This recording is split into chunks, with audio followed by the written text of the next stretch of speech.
I turned my cell phone off, I guess. Or for one. Mine is off. Well, good afternoon, members of council, members of our management team. We have 6 attendees that have logged on. Welcome to the Town of Stephenville's public meeting. It is December the 5th, 2024, great Christmas month. I do love Christmas, I just want to say that. And it is 12:06. I would call the meeting to order. Number 2, before we start our agenda, we'll do our land acknowledgement. We respectfully acknowledge the Town of Stephenville as the ancestral homeland of different populations of indigenous people. We also acknowledge with respect the rich histories and cultures of the Beothuk, the Mi'kmaq, Innu, and Inuit of the province of Newfoundland and Labrador. Item number 3, I would ask a member of council to move to approve the agenda as circulated. Move. Moved by Councilor Darren Roberts, second by Councilor Tom O'Brien. All in favor? Aye. Carried. Okay, item number 4 will be approval of minutes. Number 1, be it resolved to approve our public meeting of council minutes dated November 21st, 2024. I would ask member of council, we approve those minutes. Move. Moved by Councilor Darren Roberts, second Councilor Reese Hines. All in favor? Aye. Carried. Item number 2, 4.2. Be it resolved to approve a special meeting of council minutes dated November 29th, 2024. I have a member of council to move. Moved by Deputy Mayor Susan Fallow, second Councilor Laura Elward. All in favor? Aye. It was for Capital Works. Capital Works, yeah, submissions.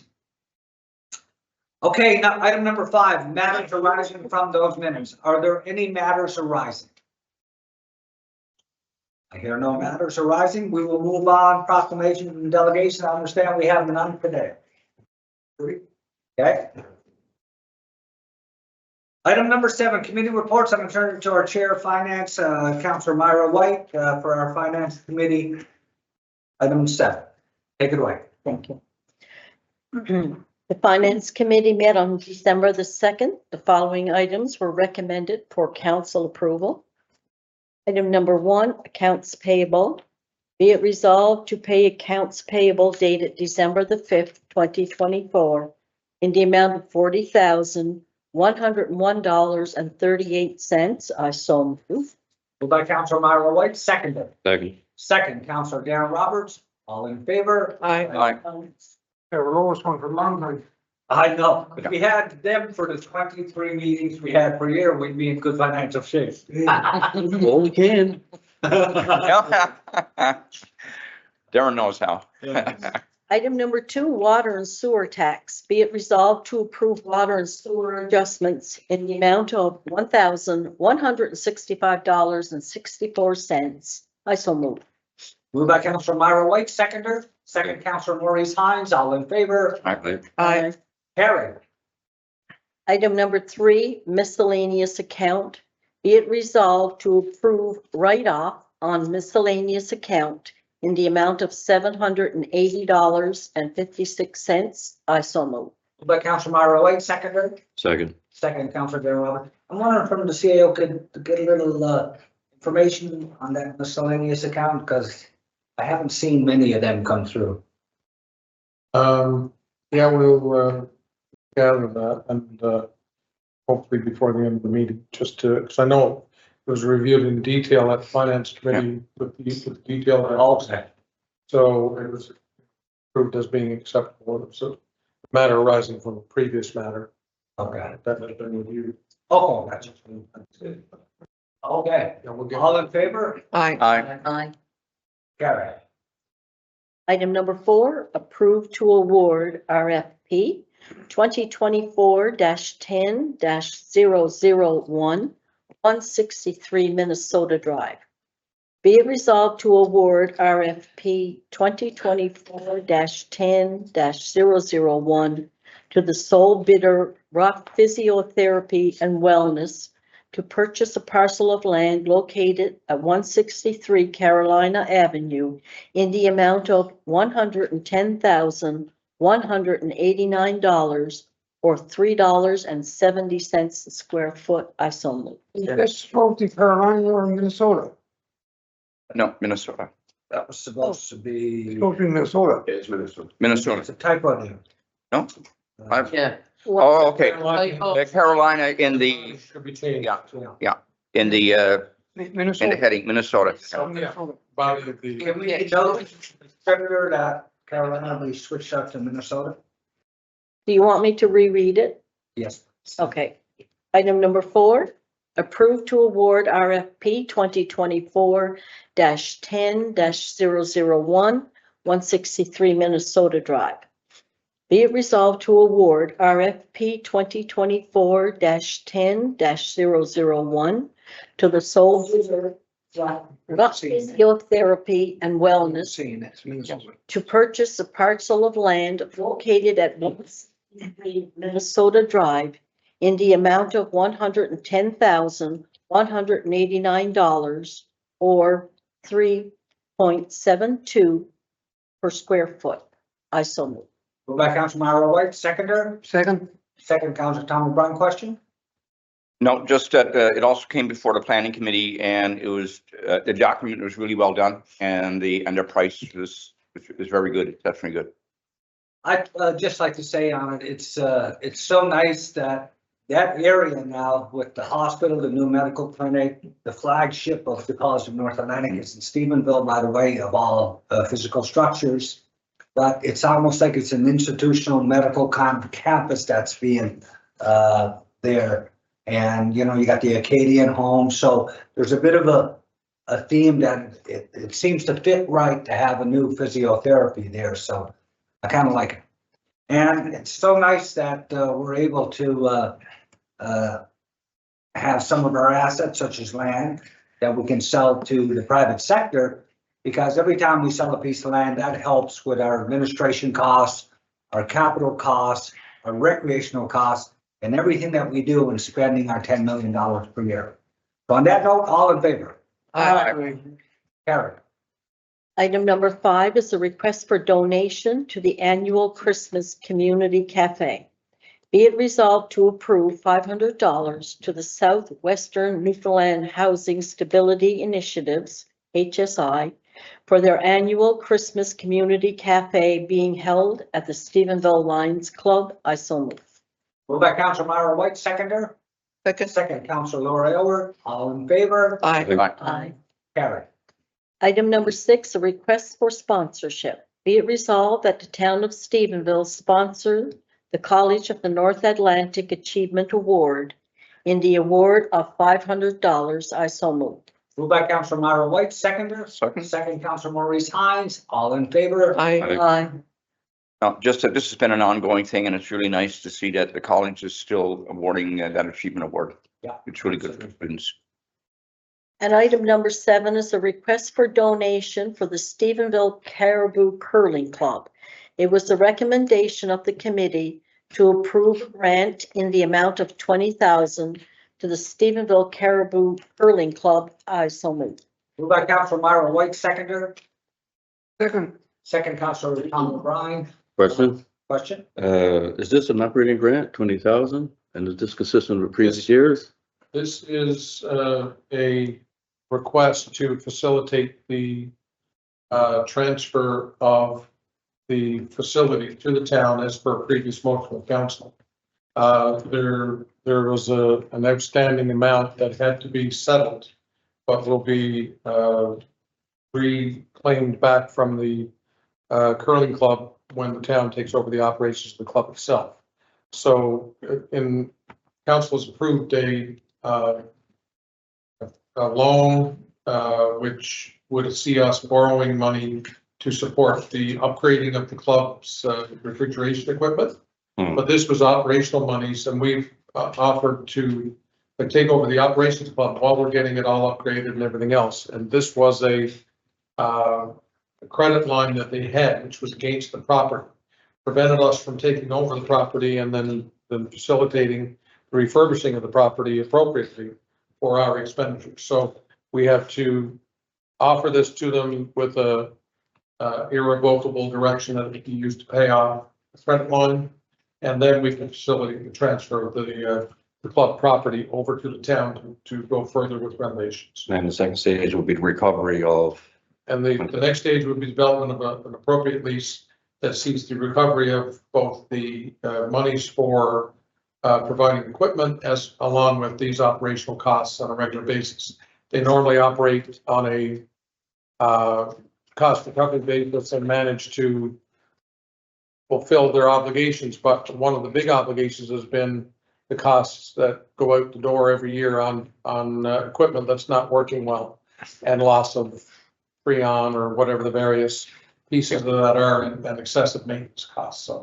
So this is a part of the overall program. There's a lease yet to be negotiated on the property once it's upgraded, but that's a part of the discussions that are ongoing between the current club and the town.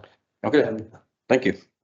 I just want to say too, once it officially transfers legally to the town of Stephenville, the opportunity possibly, I would think, that we can access grants from the Department of Tourism and Recreation is so much easier and faster than a community group can, because it's kind of in our wheelhouse, I guess, if I could say that. The other thing I just want to say too, that curling is truly a Canadian sport, and it is growing and growing and growing. And our club here brings in provincial tournaments. We've had Ryan McNeil that played with the Guju team as step in at one of the major tournaments. But just recently, I believe was it the Briar that was in St. John's? No, Was the, Kyoto Tour, yeah. Yes. this is the Master Tour, yeah. So at the Murray Brown Center, it was a full house. Now, who would have ever thought 20 years ago that you'd have a curling bonspiel of pan-Canadian scale or international scale and would have a full house? So it just goes to show how this sport is growing. We've often said hockey is Canada, the Bobby Orrs and the Gordie Howes and the Wayne Gretzky's of the world.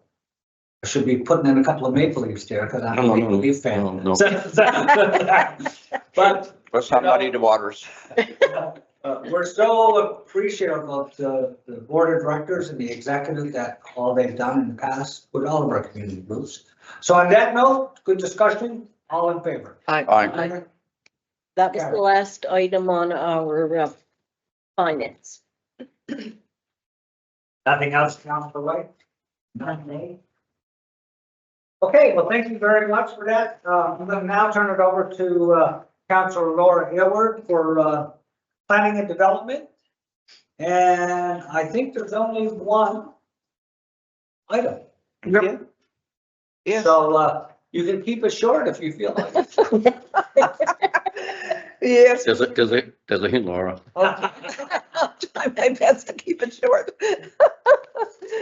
Okay, approval to issue RFP feasibility study. Be it resolved that the town of Stephenville issue a request for proposal for consulting services to complete childcare center feasibility study. I so move. Moved by Councilor Laura Aylward, seconder. Second, Second, Councilor Myra White, all in favor? Okay. Questions? Before I call you. What's the purpose of this feasibility? Is this a long-term view to the town of Stephenville build a child care facility? Or is it just to see if it's feasible for private enterprise or another entity to build a facility? so Mike Ratter's been dealing with this. Mike, can you comment on the rationale and if you? It's to determine what that process is going to be, what the roadmap is. We understand that we want to do it with community partners. We have access, obviously, to funding that they don't. We have the childcare capacity initiative offers funding to municipalities specific. And the idea would be that the feasibility study would look at where it should be optimally, how it should be designed, what it would look like, what the kind of costs would be, what the operating arrangement could be, whether we can have partially in French language or not. And just really a roadmap to navigate through the complexity of the regulations. But really, we're applying for funding from ACOA and from the province to cover 90%. So our portion would be 10%. We went to submit an application to them and they asked that we fine tune the actual cost because we estimated it at 100,000 and they want us to issue this contingent on receiving funding in order to narrow down the exact cost to apply to them with specific.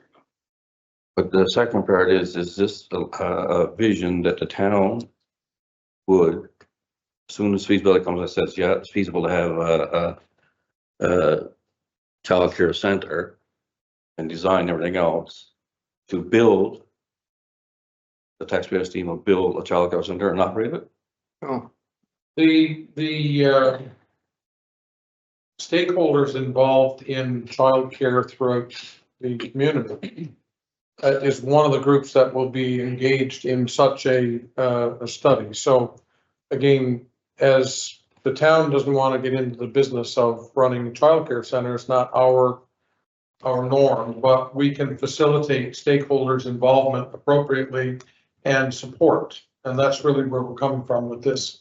So the eventual discussion that arises out of such an RFP and the group that will be the proponent, that the successful proponent of the RFP will help determine who does what, the W5, the whole circumstance that will help the community determine what its needs are.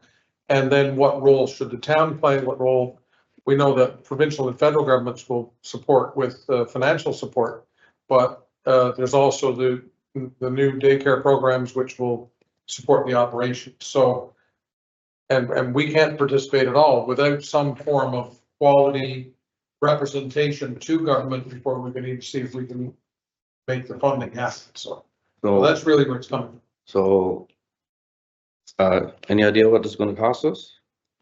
The initial estimate was 100,000. Yeah, For the feasibility study. yes, Less than 100,000. but that's the total, what's the town, you say the town's portion? 10%. 10%, $10,000. $10,000 roughly. So it could be nine. We love that. Yeah. Okay, We have right now a shortage of over 160 places in licensed daycare. That's a significant impact on the working population, particularly women, you know, especially how it is. Part of this is getting women still free and, you know, getting them access to funding. well, that's a common issue right across the country and. Yeah, Well, so I I think, think other communities throughout Newfoundland and Labrador, some have advanced this more than the size of Stephenville. But others, again, are in the same situation as us. There's not enough daycare spaces in the community. And how do you help the community get there? That's really cool. So it's basically the town is just going to be coordinating this with all the, I guess, stakeholders. That's the chief role of the town. and the big thing here is, just to speak to it for a second, this is a collection of primary data. So when you get that collection completed, it's easier for the private sector then to look at their business modeling because sites are selected, numbers are numerics, everything is done. It's easier to get the private sector to come in to fill that void. Because at the end of the day, to attract people to come to Stephenville, if you don't have daycare, that could be a determination whether they're coming or not coming. So like in most communities. That's phase, like most communities, I know, I'm going through with my granddaughter in St. John's. We know, I know. Yeah, Okay, so this is good work, Perfect. so good discussion, all in favor? I, Carol. Okay, nothing late for planning, from management? no, not, And not finished? Question? No, when you go down the road, so. Okay, bylaws and regulation policies, anything there? Okay, so I just wanted to mention that with the adoption of the new municipal act as of January 1, there are a number of bylaws that will be brought forward as revisions to current bylaws or establishing bylaws when necessary as a part, because we have a direction in that new legislation that we have to establish bylaws on certain elements. There is an if required element to the way the new legislation reads, but we're reviewing and preparing those right now for adoption before the end of December, if possible, if not early in January. Okay, sounds good.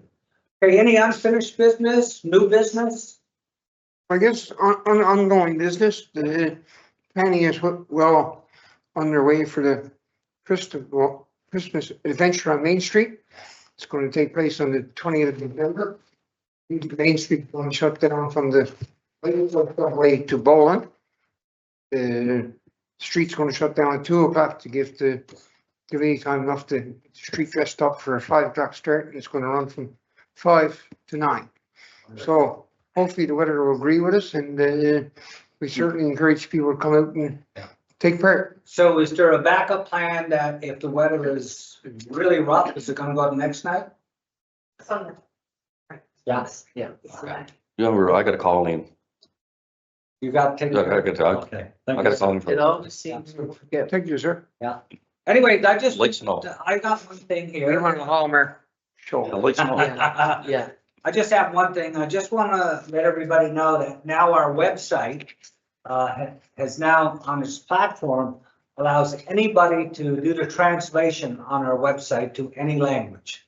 The module has every language from Abkhaz to Zulu, including both French and French Canadian. So it's part of our Acadian proclamation that we work towards to bring back our Acadian culture. And we're expecting the delivery of our new bilingual signs for Main Street, West Street, and Queen Street in the next couple of weeks. And it appears that Public Works will be able to get them installed a couple of weeks after that. So over the next month, we'll start to see the signs being bilingual. That'll be a process that will take place over the next 12 months, but it's great for the community. It touches on our rich Acadian roots, which we have the Acadian flag just directly behind me. But I got to say, great work from Mike Ratter in our Economic Development Office. He's got many files, and this is the one that he's taken on. So great work, Mike. So.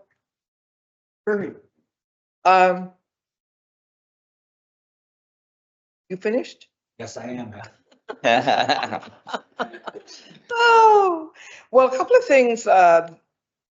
Monday, the 9th, is the Hospital Foundation annual Tree of Love at the hospital in the atrium, the courtyard there, at 7 o'clock. So anyone out there that wants to make a donation in memory of their loved ones, today is Thursday, so there will be people in the office from 1 to 3. So if they want to call in and, well, they can dial direct to 709-643-7478. And if they have trouble with that, just call the regular hospital number and get through that way.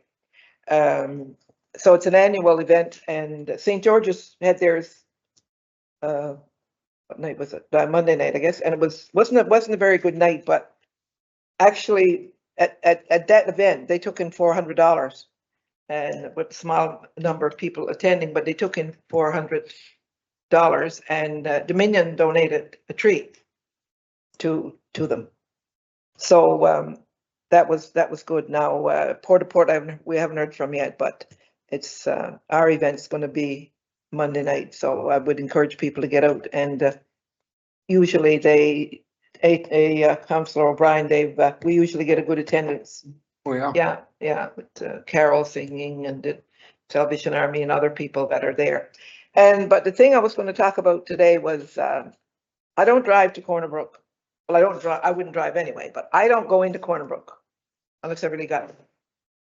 And Monday morning we drove in where I had an eye appointment, and we left here about 9:30, and I never in my life saw the highway so bad.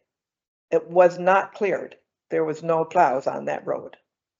And I'm encouraging people out there, especially people that go every other day, and the people that fly back and forth, to send off emails to if they got to send it to every government member, well, that they can do it, but send it off to the Minister of Transportation and Works and the Premier, and tell them that this is not acceptable. We can't have our highway like that. People got to go all hours of the day and night to get the flight to go to Fort McMurray. I can't understand why they don't. And as we got closer to Corner Brook, Yeah. it was okay. It was awful. And I've only seen what people have shown, but I had the experience of my son-in-law driving in it, and you couldn't go, I mean, you had to go like 50, 60 miles. You couldn't go any more than that. There's a You lot know. of people Stephen working corner. Yes. Then there's a lot of people Yeah, in corner yeah. working Stephen. There is. Yes, So there's a lot of traffic flow. So let's get a letter sent to the Minister of Transport and see the Premier yes, and see if we can ensure we need snow clearing 24/7. we do, 24/7. Yeah. That's the answer. yeah. That's the answer, 24/7, nothing less. And send it to the MHA responsible for that district. Well, that too, yes, yeah. Yes, yes. We'll send it to everybody, all the people. Our And MHA, CCR Scott too. Weed, Yeah, Scott Weed and, Tony Wakeup. Yeah, And there was a couple of good accidents that day too, as we drove a little later and Eddie's had, there was like 3 trucks to haul, there was a truck over the side, you know? yeah, there was one too when we Yeah. passed by, yeah. So we have one other, piece of, new business from our CAO. Yeah, just and we've mentioned this in the past, to the public through the, public meetings. But there are, many, complaints from the public about a couple of, enforcement orders that we are hoping to be able to put in place related to, unpermitted structures in the community. And the town has, the authorities under the Municipalities Act they're delegated to the town for us to act on, and just wanted to update that we do take these seriously. People who have complained to counselors and who have complained to the town directly, we are taking action on these items and fulfilling the statutory requirements under the legislation for us to do that. We are also working closely with community partners to ensure that we are not acting, out of order. We are including the social agencies when necessary, other enforcement in the community in order to facilitate what has to be done. And for the public listening, it is essentially something we have to do. We act in public. Things that we do are subject to, public review, but essentially there are elements of these matters that are private between us and the individuals concerned. So we will keep public informed as well as we can, but some of the inquiries are, probing to a point where we cannot respond appropriately to, but do know that under the Municipalities Act to engage and do these enforcement orders. Additionally, just to bring to the attention of council that recently it was brought out by the government of Newfoundland and the Premier that they're taking a closer look at properties where apartment buildings and hotels and items that are necessary. The town does have the full authority to enforce fire and life safety regulations when it comes to ensuring that the fire and life safety issues are addressed by landlords and those operating hotel properties. And so we are in discussions with the fire department to ensure that we double down on making sure that things that have been done in the past as far as fire and life safety exercises by the fire department in the community are reactivated to meet the new regulations and requirements that may arise. But even the current regulations, we have the full authority to go out and do this kind of thing.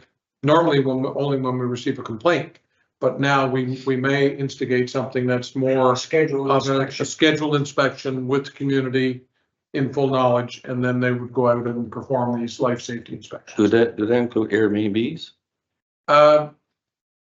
That part is not as well developed because the Airbnb activities is the subject of even, a number of municipalities have put in place Airbnb legislation or regulations for each community.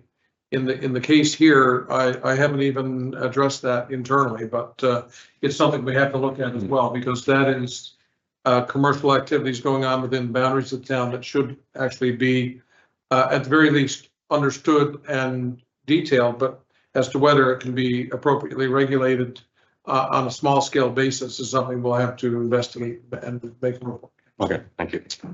Okay, so on that note, I would ask, question? I just got, I guess, two. One, I guess, is probably more of a call for January, but in our discussions earlier about the rock physiotherapy purchase of land up in that area, it brought me back to having been a student up in the heavy equipment site and the amount of dust, particularly as our climate becomes more and more dry. In the summers, the amount of dust and stuff that's generated up on the site sometimes, and the impact that that must have on places like the Acadian and so on. And I know that the instructors, the field instructors do a lot to mitigate that and make sure that students aren't too close. But I still think there's an opportunity there for us to consider planting a bit of a tree line behind those buildings, between that and the field site, to kind of create a green belt there that would deal with some of the dust and you know, other things. So I think that's something we should possibly consider and look at. There's all kinds of different grants that come available for tree planting, and but I think that would be it would, you know, kind of tree line there would do all kinds of things. I think it would brighten it up. And I think it's a wonderful idea, but because CNA gets the land for us for free as a grant. Yep. Why can't we ask the College of North Atlantic, who's got a $100 million budget, to put a green belt? Question? Yeah, just regarding this, when we looked at, initially, we looked at putting the daycare center, if it was gonna be between the college and SPCA. And this topic came up in the meeting that we had with the college. Because And it was suggested by them that we put crushed asphalt down. So what we've done is, the asphalt that's been replaced, or has been replaced here, we've taken the old asphalt, chipped it, and the idea is that we can, next summer, when it's warm enough, we can lay that and roll it on there as a kind of, you know, a measure to cut the dust back along that stretch of road that runs back. Yeah, I still think Yeah. the green belt would look really, Yeah. would be a nice feature there, though.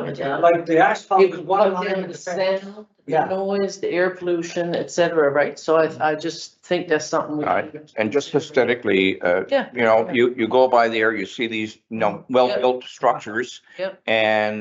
And then you see all this heavy equipment, going in the background. Yep. I think it would make a big difference driving through that area. In the heavy equipment school, they got all the equipment, they can source the topsoil. It's just a matter of partnering with them and getting a proper absolutely. slug trees as an easy one. Yeah, I think they would, you know, certainly be amenable to that. My other thing is probably in January, but I would like to, we've done a lot of things and we've done studies on being a college town, and I've had my, anyway, comments on all of that. But initially, we were supposed to be the headquarters for the College of North Atlantic. As you all know, that's long gone. We got a building that says headquarters. That's the only headquarters part of the college that exists here. I would like, from a government's perspective, to have some understanding of how this transition happened, when it happened, when the decision that the president no longer lived in this area happened. Did it happen, or did the president just slide into St. John's or whatever? But I think if we are to continue to have a presence in this community, a college presence in this community beyond heavy equipment, that as a town, we need to really get back involved with the whole process, because right now, I would suggest that you know, in a year or two, we'll have the heavy equipment school, that's it. And, that's not good enough for the community where it all started. Maybe what we can do is ask for, because I'm sure policy come from the board of directors of the College of North Atlantic. Yeah, Why can't we put in a request for the board to meet in Stephenville at their next board meeting? And that they would come and give a presentation and meet with council. yeah, Yeah, yeah. Good idea. Good idea. I think so, because Mr. Mayor, you're well aware, you worked program development and I did for 7 years, and we had a well-established program development covering all the different programs and expanding. And by the time I left, I think we were down to 2 people, and maybe now just, I think just got it. close to 20 of us, I think. yes, yeah. Each school looking at programs, coordinating with the different professions and other colleges. It seemed to be going so well, and it slowly deteriorated, and I don't even know if it's really exists anymore. We were given a bit of information yesterday that there's the COVID impact has really impacted how we work that are working with college. And again, in a lot of quarters throughout the country right now, it's the brick and mortar is in danger of not being as necessary as it was as much. With huge number of virtual workers, in this case, they have 5 different categories, we were told, of workers working for the college. Some are fully work from home, some are partial, some are working at headquarters on a basis, and some are full-time work from college facilities. So that was, you know, an interest that they've got it down to exactly the categories that they have. Exactly, now And having. that needs to be translated into exactly what does it lead with Exactly. details, you know, do we have? And as someone who worked for at least 20 years leading up to COVID there's this, yeah, you gotta be, you know, you can spin a lot of things and, but the reality is there's changes that have happened. This community has suffered greatly because of them. I mean, they've gutted the 2-year programs here, and I think we probably should have fought a little harder, but at the time, particularly staff at the college were completely silenced. We weren't, you know, so there's different things that have happened. But at the end of the day, I think as a community, it would be nice if we had an understanding of what is the College at North Atlantic as it currently exists now. And what does that mean for headquarters? Like, take the name off the building, take the headquarter word off if it's not headquarters, but like, to me, it's just, it's not good enough. And the other piece is, and I guess that's a bigger piece for the college, but as the government has, I guess as the college has moved further away from originally when the college started, when the community college system started in this province, it started under the same setup as the university, right? And so it had its own budget, it answered the Treasury Board, all those things. It was kind of arm's length, and now it's no longer arm's length. And as we've seen with a lot of organizations with government, the closer to ministers, I guess, to government the organizations get, the less autonomy. And sometimes the less autonomy means no growth. And I'm talking in riddles because I'm thinking now, am I going to get in trouble as a council member? But anyway, but at the end of the day, I think that their government could get some good feedback by meeting with us as a council to speak on behalf of the community. We've got a lot of knowledge about it around this table alone, let alone, but we also, again, this is the community where it all started, and we've been completely shut out of everything, and I don't think that's good enough. Final part, the number, deterioration in the number of programs has had a big impact. And in the early days, the number of, I'll call it, extension programs that was offered in the evenings from various trades, from small engine repair to masonry to woodworking.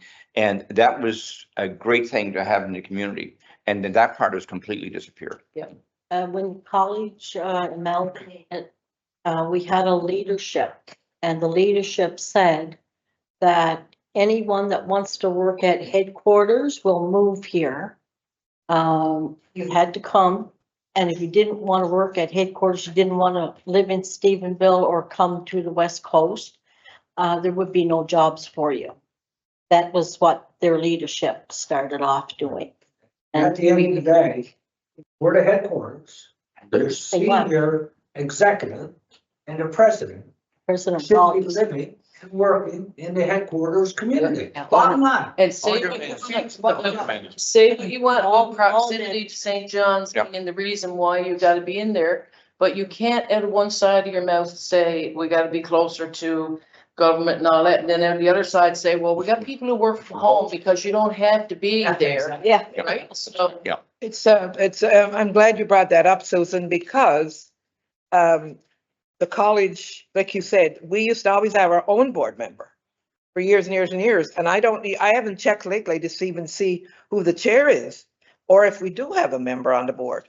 But I really think that what you're saying is absolutely, right now, a priority that, one of our priorities, that we see to it that our college headquarters remains here in Stephenville. It was fought, the premier at the time was the different premier, was a liberal premier, but there was a, Brian told. no, it was Roger Grimes at the time. Yeah. But the MHA at the time had to more or less say, look, that's where it's going. It's not going anywhere else but here. And the other thing now, this I want done as soon as we can, please. I want an update letter sent off to the Minister of Health with a copy to the Premier.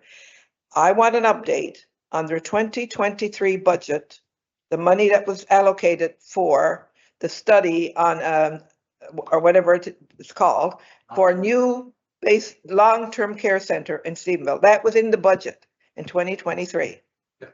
So I want to see when that's going to start, if it's started, how long it's going to take. And if not, we'd like to see it started ASAP. Because that needs to go in writing. Yes. So let's get updates on that. And, before I call for Jeremy, one thing it was great conversation, great background from, four of us here that worked at the College of North Atlantic. Councilor White, Councilor Hines, Deputy Mayor Susan Fallon, and myself. But at the end of the day, when you got a board of directors that has the college headquarters in Stephenville, Newfoundland, and that board of directors haven't even come to meet with us or reached out to us, they're negligent in their duties as a board. Absolutely. Yeah, I agree. Yeah. So on that note, I would ask for a motion to adjourn. So Moved by Councilor Tom O'Brien, second Deputy Mayor Susan Fallow, all in favor. And Merry Christmas, everybody. Merry Christmas. yes. I guess we got one more meeting.